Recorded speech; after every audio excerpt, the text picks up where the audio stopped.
Assalamualaikum warahmatullahi wabarakatuh. Yang terhormat Bapak Purbojati selaku dosen pengampu mata kuliah Pendidikan Pancasila.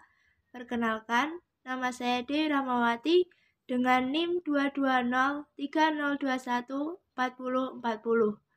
Saya di sini akan menyampaikan pemaparan materi dari pokok-pokok permasalahan jaminan hak konstitusional warga negara dalam Undang-Undang Dasar dan semangat Bhinneka Tunggal Ika.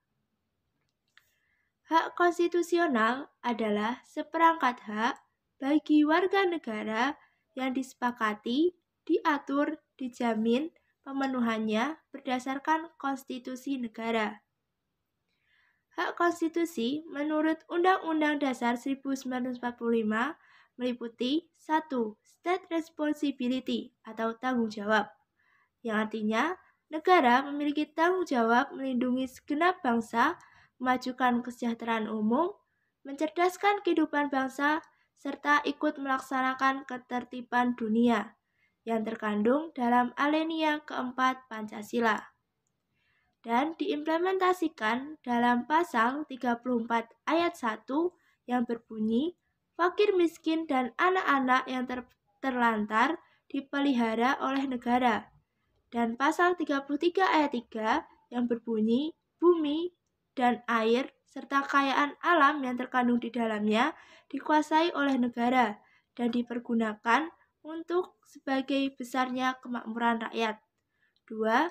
The citizen rights atau hak warga negara adalah hak yang melekat pada diri manusia sebagai anggota dari sebuah negara. Diimplementasikan dalam pasal 27 ayat 1 yang berbunyi segala warga negara bersama kedudukannya di dalam hukum dan pemerintahan serta wajib menjunjung hukum dan pemerintahan itu dengan tidak kecualinya. Serta dalam pasal 27 ayat 2 yang berbunyi setiap warga negara berhak atas pekerjaan dan penghidupan yang layak bagi kemanusiaan. 3. Hukum rights atau hak asasi manusia adalah hak yang melekat pada diri manusia sebagai makhluk Tuhan yang Maha Esa dan merupakan anugerah yang wajib dihormati, dijunjung tinggi, dan dilindungi oleh negara. Prinsip dasar HAM adalah A. Universal, artinya bahwa manusia memiliki hak yang sama. B. Tak terbagi, artinya semua HAM adalah sama penting. C. Saling bergantung, artinya terpenuhinya satu hak tertentu akan selalu bergantung dengan terpenuhinya hak lain. D. Saling terkait, artinya keseluruhan HAM merupakan bagian yang tak terpisahkan. E. Kesetaraan, artinya perlakuan HAM untuk setiap masyarakat haruslah setara atau sama. F. Non-diskriminasi, artinya HAM didapat oleh setiap orang tanpa memandang jabatan, ras, golongan, ataupun perbedaan lainnya. G. Martabat manusia, artinya HAM memastikan bahwa semua manusia dapat hidup secara bermartabat. H. Tanggung jawab negara, artinya pemenuhan, perlindungan, dan penghormatan HAM adalah tanggung jawab negara. Ciri khusus HAM yaitu 1. Tidak dapat dicabut, 2. Tidak dapat dibagi, 3. Hakiki, dan yang keempat universal. HAM dibagi menjadi 2, yaitu 1.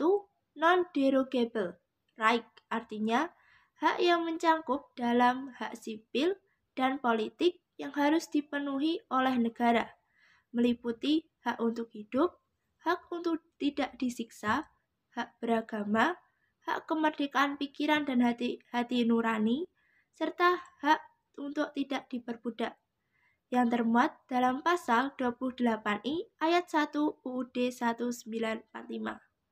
2.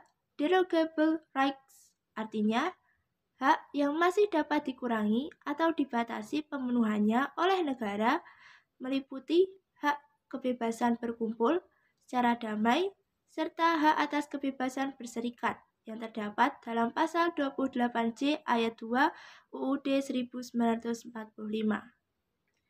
Bhinneka Tunggal Ika memiliki arti meskipun beraneka ragam, pada hakikatnya bangsa Indonesia tetap merupakan satu kesatuan, di mana bangsa Indonesia menganut ideologi yang sama yaitu Pancasila dan dasar konstitusi Undang-Undang Dasar 1945 yang memiliki tujuan utama untuk mencapai NKRI yang sejahtera, damai, dan makmur.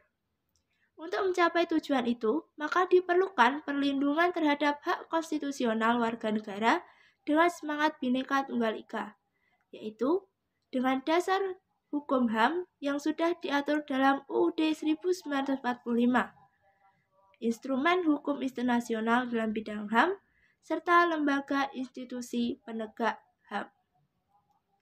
Sekian pemaparan materi yang dapat saya sampaikan. Jika ada salah kata, saya mohon maaf. Wassalamualaikum warahmatullahi wabarakatuh.